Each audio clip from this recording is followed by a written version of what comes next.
Hello everyone, welcome back to my channel and I hope that you're all doing very well. So in today's video, we'll be discussing an autobiography of Malini Chip and the topic is why do you want to do BA? One little finger. तो इसका topic क्या है? Why do you want to do BA? कि तुम BA क्यों करना चाहते हो एंड वन लिटिल फिंगर। ये जो वन लिटिल फिंगर है ये एक बुक है जो कि मालिनी चिब ने सिर्फ एक फिंगर की हेल्प से लिखी थी। Malini Chib is an Indian disability rights activist. तो ये एक इंडियन डिसेबिलिटी राइट एक्टिविस्ट हैं and she is a founder and chairperson of ADAPT. अब ये अडैप्ट क्या है? Able disable all people together, यानी कोई भी किसी में कोई भी भेदभाव नहीं, अगर वो डिसेबल है या फिर एबल है, यानी जो नॉर्मल पीपल हैं वो और जो डिसेबल है यानी जो विकलांग है वो, उन दोनों में कोई भी फ़र्क नहीं, दोनों एकदम साथ में हैं। And she is also an author who है सेरिब्रल पाल्सी। तो ये एक ऑथर है जिनको कि सीपी है। अब सीपी क्या होता है? CP is a group of disorders that affect a person's ability to move and maintain balance and posture. तो ये एक इस तरीके का डिसऑर्डर होता है जो कि इंसान को मूव करने में बहुत ज़्यादा डिफ़िकल्टीज़ देता है, यानी वो हिल नहीं सकता, जो बैलेंस है बैठ के या फिर खड़े होने का उस चीज़ को ये मेंटेन नहीं कर सकता, ठीक है, जो पोस्चर है उसको ये नॉर्मल नहीं रख सकता, परफेक्ट नहीं रख सकता। तो ये एक डिसऑर्डर है जिसका नाम है सेरिब्रल पाल्सी, इसको हम शॉर्ट में कहेंगे सीपी। अब ये क्यों होता है? जो बच्चा जब जन्म लेता है उसके कुछ महीने बाद या फिर कुछ साल बाद उसको जो ब्रेन डैमेज होने लग जाता है उसकी वजह से ये सीपी होता है। और ऐसा किसके साथ हुआ? मालिनी चिब के साथ बचपन में ही। And Chib wrote the book One Little Finger over the course of 2 years by typing with only one finger. तो चिब ने एक बुक लिखी जिसका नाम था वन लिटिल फिंगर और 2 साल के कोर्स के बाद। और कैसे लिखा? एक छोटी सी उंगली की हेल्प से। She was born in Kolkata India in 1966। तो 1966 में इनका जन्म हुआ था कोलकाता में। And she had a loss of oxygen during birth causing cerebral palsy. तो जब इनका जन्म हुआ उसी वक्त इनको सीपी की वजह से ऑक्सीजन की कमी हुई, जिस चीज़ ने इनके ब्रेन पे डायरेक्टली अफेक्ट किया। Her parents moved to England after her birth to get better care for her. तो इनके जो पेरेंट्स थे यानी मालिनी चिब के जो पेरेंट्स थे ये इंग्लैंड लेके चले गए ताकि इनको अच्छी केयर मिले, इनका ट्रीटमेंट अच्छे से कराया जाए, सारी फैसिलिटीज़ मिले। क्योंकि देखो इनका जो जन्म है ये एक प्रॉस्पेरस फैमिली में हुआ था, वहाँ पे कोई कमी नहीं थी, ठीक है। लेकिन ये इंग्लैंड में क्यों गए? क्योंकि जो फैसिलिटीज़ हैं वो इंडिया में कम थी, ठीक है। इनके पास पैसा तो था लेकिन इंडिया में फैसिलिटीज़ कम थी, इसलिए ये लोग इंग्लैंड में गए थे ताकि इनका इलाज जो है वो अच्छी तरीके से हो सके। After her brother Nikhilesh was born the family moved back to India. अब देखो जब इनका भाई छोटा भाई पैदा हुआ उनका नाम था निखिलेश, और निखिल या फिर निकी ये प्यार से बोलती थी, ठीक है। तो जब वो पैदा हुए तो इन दोनों का खर्चा अफोर्ड नहीं कर पाए इनकी फैमिली, तो ये लोग वापस से इंडिया में आ गए। Since no school would take her as a student, her mother Mithu Alur started a school called the centre for special education. अब जब वो इंग्लैंड से वापस आए तो उस वक्त मालिनी को कोई भी अपने स्कूल में एज अ स्टूडेंट नहीं ले रहे थे, ठीक है, उनकी हालत को देखे, क्योंकि वो बिल्कुल भी नॉर्मल नहीं थी बाकी बच्चों की तरह। तो ऐसे में जो इनकी मदर थी, मालिनी चिब की मदर जो थी मिथु अलूर, उन्होंने खुद का ही एक स्कूल स्टार्ट किया और उस स्कूल का नाम था the centre for special education. And Malini would later return to England to attend Thomas Delarose School, a boarding school for pupils with CP।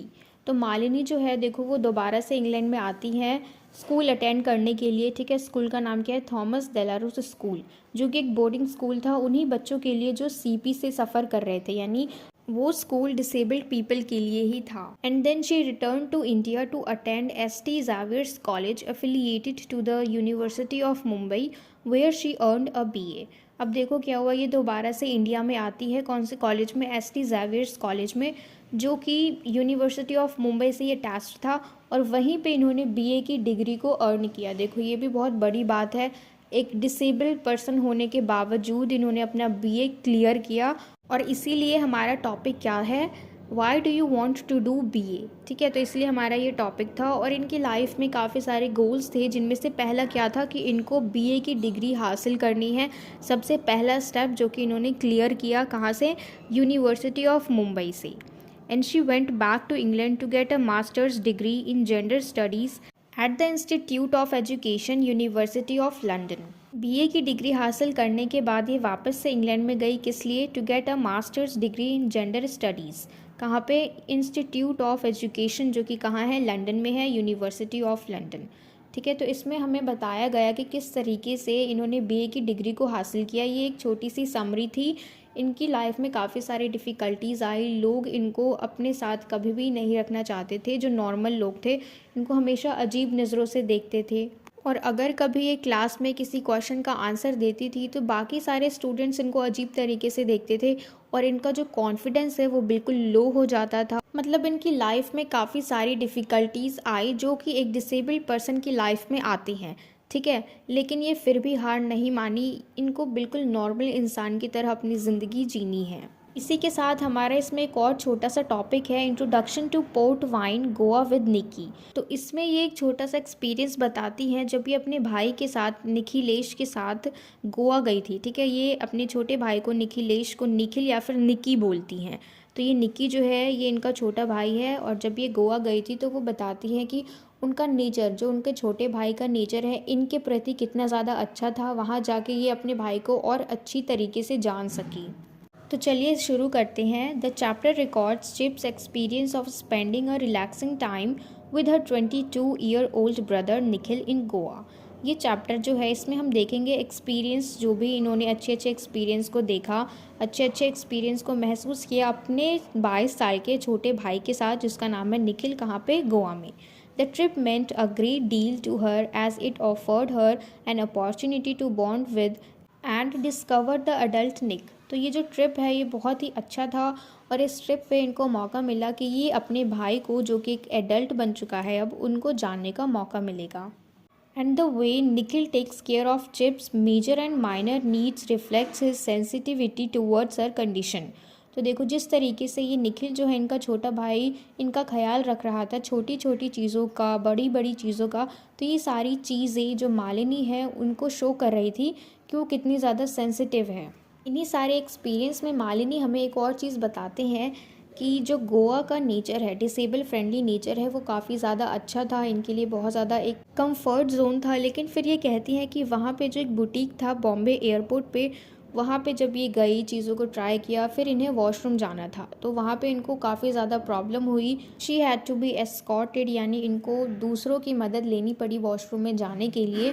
तो वो कहते हैं कि बाकी सब कुछ ठीक था, लेकिन जिस तरीके से उन्होंने वॉशरूम को बना रखा था वो साफ साफ नज़र आ रहा था कि वो कोई डिसेबल फ्रेंडली वहाँ का नेचर नहीं था, क्योंकि अगर वो होता तो फिर वो डिसेबल पीपल को ध्यान में रख के वो वॉशरूम बनाते। लेकिन वो कहती है कि उन्हें प्रॉब्लम हुई वॉशरूम में जाते वक्त, और ये चीज़ साफ ज़ाहिर करती है कि वहाँ के लोगों ने वहाँ के वॉशरूम को, वहाँ की चीज़ों को जो भी उन्होंने बनाया है वो सिर्फ नॉर्मल पीपल को ध्यान में रख के बनाया है, ना कि डिसेबल्ड को भी। तो इस वीडियो में हमने इजी लैंग्वेज में सिर्फ समरी को डिस्कस किया है, और मुझे पूरी उम्मीद है कि आपको हर चीज़ क्लियर हो गई हो। And if so then please let me know in the comment box if you like this video, and share it with your friends as well so that they can get help from it. And don't forget to subscribe my channel. Until we meet in the next video, keep learning.